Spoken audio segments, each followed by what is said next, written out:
পরকীয়ায় বাধা দেয়ায় স্ত্রীর ৩ প্রেমিকের হাতে খুন হন ঢাকার ধামরাইয়ে অটোরিকশা চালক সাইদুর রহমান।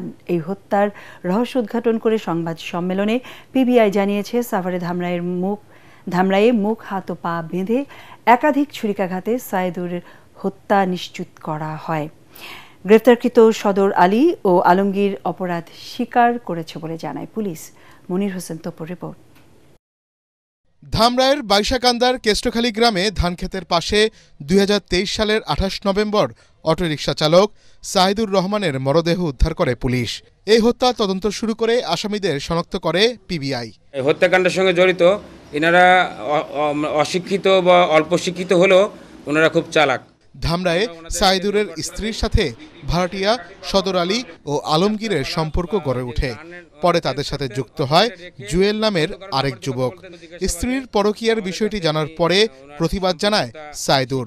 প্রতিশোধ নিতে সাইদুরের অটোরিকশা ছিনতাই এবং হত্যার পরিকল্পনা করে সদর আলী, আলমগীর এবং জুয়েল।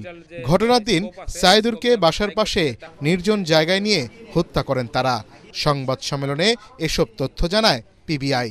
সাইদুর রহমান যেহেতু এই ধরনের না, মানে আনলাইক আদার থ্রি, তো উনি একটু সহজ সরল, আমি শুরুতেই বলেছি, উনি কিন্তু এই বিষয়টি মেনে নিতে পারেননি।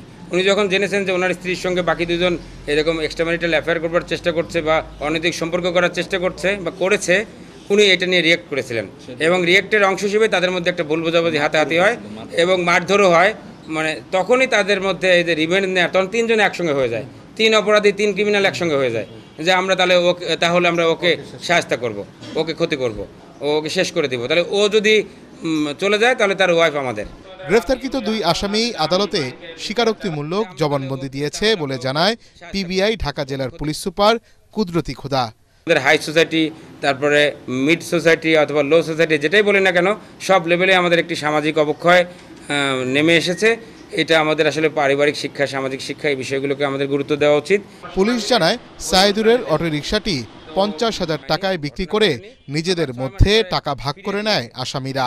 এজাহার নামীয় আসামি জুয়েলকে এখনও গ্রেফতার করতে পারেনি পুলিশ। মনির হোসেন তপু, এটিএন বাংলা, ঢাকা।